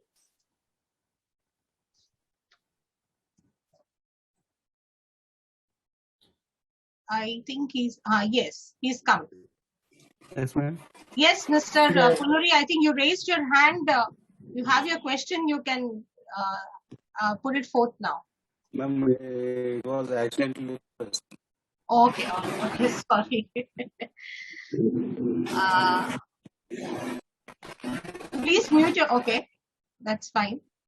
Okay, then I think there are some more questions which has been posed here itself. Yeah, Soumya, just hold on 1 minute. Being Yes, a sir. banker, because we are having a banker with us, many times the bankers, they confuse. Suppose this digital currency, naturally it will be a medium of exchange, right? So to swap these values.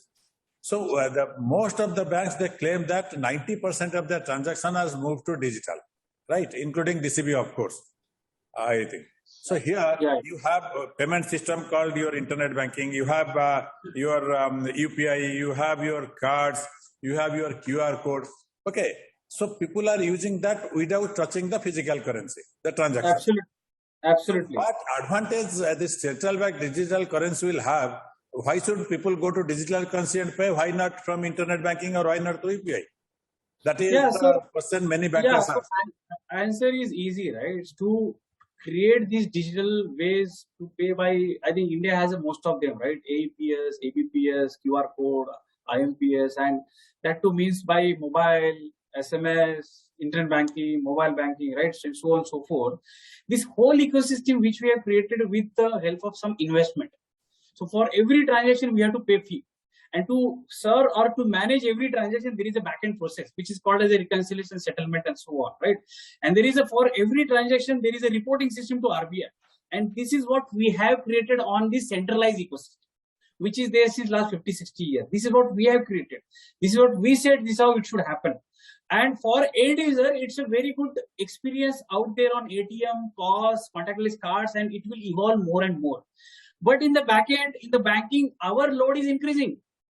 we have to pay fees, right? So there is an ecosystem, merchant have to pay fees. There is an ecosystem, we have to put operational resource. We'll have to send those reports. So all of this slowly will diminish. And more or less, our cost of managing every transaction will become more lesser with the form of a digital rupee. Now, I think I had showed in one of my slide, right, how it will be helpful, right? So transaction coming from your POS and this and that, then transaction goes to intermediary where we have to pay through the MasterCard, Visa, then goes to this core banking system through some card managed system or a switch. There is a lot of investment we have done. I can create a single node for one bank, and bank to bank we can operate wholesale currencies. It's possible. It's possible, and this is how all the cryptocurrencies are operating. Although cryptocurrencies don't have a direct use for Indians or direct use for a citizen, but take beautiful things from the technology and let's implement. So over a period of time, we will see a lot of advantages there. So indirectly, directly, our GDP will grow. Although for end users, UPI is the only interface. And in the back end, there are a lot of challenging situations, right? Which we have implemented, which we have to manage, right? So imagine, right, for every server, we have to do VAPTs, we have to manage RBI audits, how you are doing this solid core implementation on ATM, right? Is it what, have you done PCI DSS? All of these regulations, guidelines, digital payment security controls, we have created. And we have created it on current ecosystem, current architecture, which is a centralized. Decentralized comes and says that I will slowly remove that pressure of extra regulation. Having those additional password, OTPs, blockchain is more safer, blockchain is more better, right? So decentralization comes, digital rupee comes and says that I will ease out that regulation. I will be more secure and better. So there are no direct advantages for a customer, but there is on complete banking ecosystem for a country, multi-country, right? So we have to wait for 15 or 7 days for a SWIFT transaction. It will happen immediately.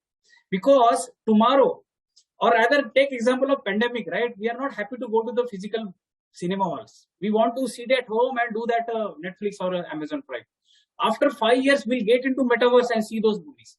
After 2-3 years, we'll ask our car to go and do the transaction on your own. So while we are moving from this collaboration era, which is built on Web 2.0, which is a collaboration era, we are slowly moving towards autonomous era. So we have to be ready for that. And there is a parallel economy of cryptocurrency, stable coin is coming. We have to fight against that. So to do that, we have to have a smarter way of making transactions. So that comes with the smart contracts of the blockchain. So that's how we have to see how we can create a better future-ready ecosystem of a banking also. Right? Yeah. Right. Very well explained.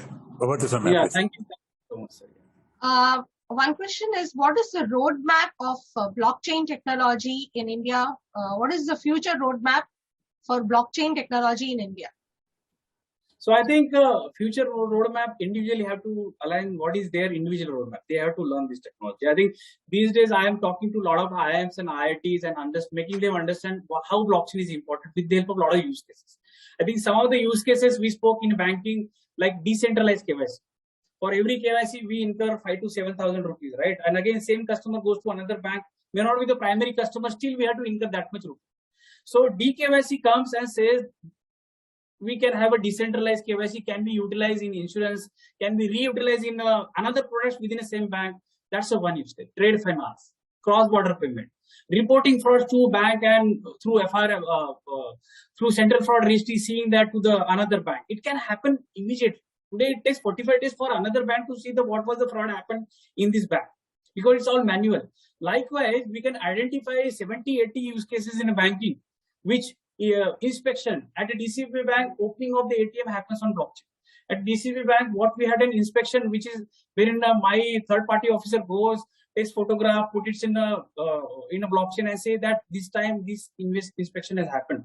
Somebody is opening an ATM, I know who has opened this. So wherever trust is required, we have to implement blockchain. So as far as India goes, you will find a lot of use cases which are relevant for an Indian ecosystem. Some of them I spoke, right? Sugarcane coin, pangrain, right? Punjab we have this pangrain wherein farmers sell their wheat for one cost, it get additional cost at a mandis, right? So we can create transparency from farm, actual farm to the fork, right? To the fork, like then there are So wherever trust is required, all of these ecosystems will come on blockchain. Insurance, say example, insurance, tomorrow's IoT cars will calculate their claim on themselves and put a message back to the manufacturing company. My claim is 7,000 rupees. Message goes back to that bank account and identity, and claim comes to your wallet.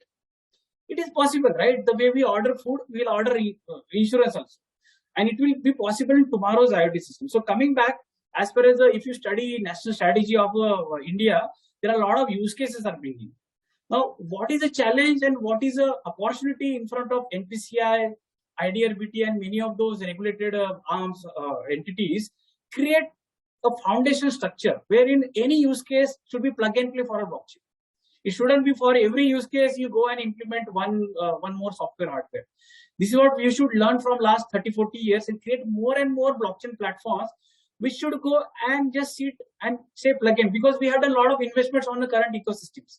So how do we really migrate from current ecosystem to blockchain compliant?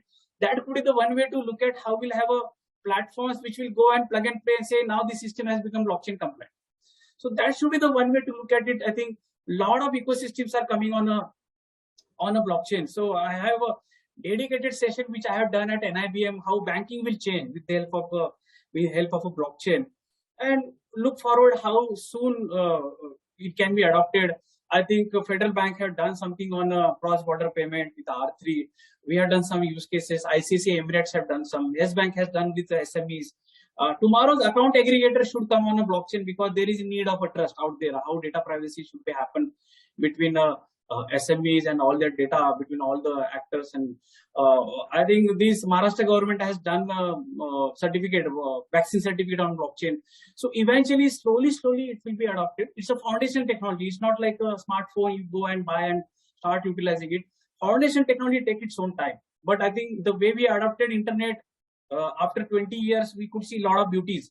Blockchain is heavily adopted in outside of India. Slowly it is coming to India. We'll see a lot of new things. Millennials are working out very heavily on a blockchain area. Let's see what more use case we should see. Yeah.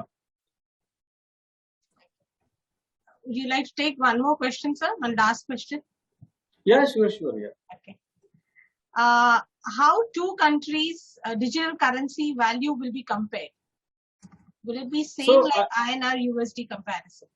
Absolutely. That is how that both the country has to see which will be the best. Is it a USD or something else? And that's the opportunity today to really govern the. That's what I said. One of the aspects which is not happening, interoperability, wherein IMF is now playing role. I think it will take its own. Technology is not a challenge. Wallet is not a challenge. API is not a challenge. Challenge is the first level, monetary policy. How do we lay down so that we have a better financial equilibrium in the future? Yeah. Okay. One last question from one of our faculty members. Do you foresee possibility wherein cryptos may be used to purchase our energy requirement from countries like Iran or Russia by sidelining US dollar? Yeah, I think this is what is happening, right? In recent days, we have seen China, they are doing, and it is very much possible.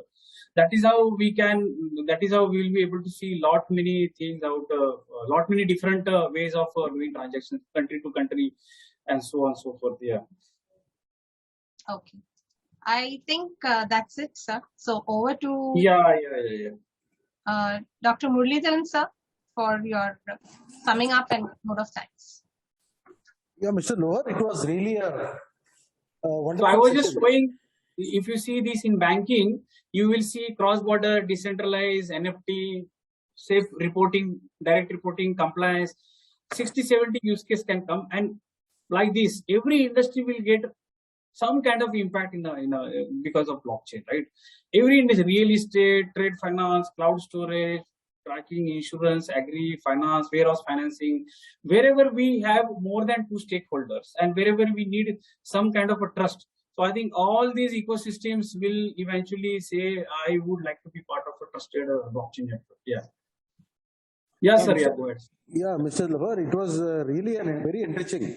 In fact, some of the major learning points, at least insofar as I am concerned, was that CBDC, when it is introduced, it will add 2 to 3% of India's GDP.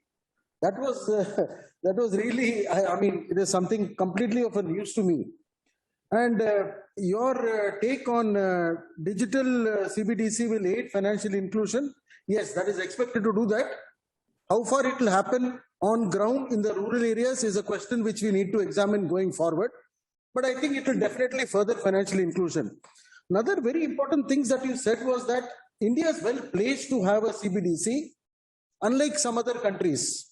Like we have a comprehensive digital infrastructure in place in the form of UPIs or Aadhaar-enabled payment systems, a well-functioning central bank, which is quite proactive, effective governance goes without saying, and fintech knowledge. Of course, I read somewhere that India is one of the pioneer in usage of information technologies across different sectors, not only the BFSI, but across different manufacturing, service, and other sectors as well.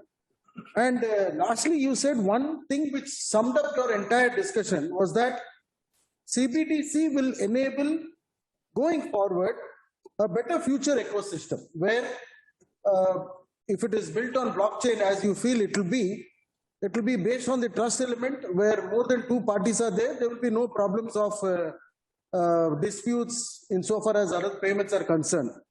So really, Mr. Lohar, it was an excellent session, and we hope to keep in touch with you so that we can touch base with you on many other topics. We have we have good training programs, we have good courses. So it was a nice thing to touch base with you, and I'm sure that with the large participation that we had and the several type of questions that we had, I think there were several takeaways from this this seminar, both which were very enlightening, both by Mr. Dr. Ghosh and by you. So I feel that we are really thankful to you for sharing your valuable insights, and I'm sure going forward we'll see many more interactions with you going forward. Thank you once again, Mr. Lohar. One last thing, Prasanna sir. Yeah. No, not a question. There is again a demand for his PPT. So So I can email you, or you can share my email address, or I'm okay to. Okay. I have posted. I think if somebody wants, I can share my email address out here. So, or sir, you can do one thing. You can share it with us. We'll give it to the. Yeah, we can ensure that it reaches to all and sundry, because the common demand. So I personally want to give some feedback or whatever you say. So I'm so happy to be part of this IIBF programs. When Buchi Babu sir told me, I think you have to be there. And since then I was thinking, I think level of expectation will be altogether different, being bankers and being experts out here. And thank you so much, Soumya ma'am, for organizing it and keep communicating with me. Although there was some little challenge from my side, I was in some RV audit until 3:30. Thank you so much for accommodating me here for this whole session. Thank you so much, sir, for all of your kind words. Make sure that in future also I will be in touch and give all my knowledge to the ecosystem. Thank you so much. Right. Thank you. Thank you. And thanks to all the attendees also. I think all of them have appreciated the knowledge and the insight that they have got. I can see so many comments flowing in over here for both Dr. Ghosh as well as for you, Mr. Prasanna. So thanks for being a part of this webinar. Thank you, sir. Thank you, everyone. Thank you all the participants. We will come back to you again with one more interesting topic and with interesting speakers also going forward as the membership education series. Thank you all, and goodbye. Thank you very much. Thank you, sir.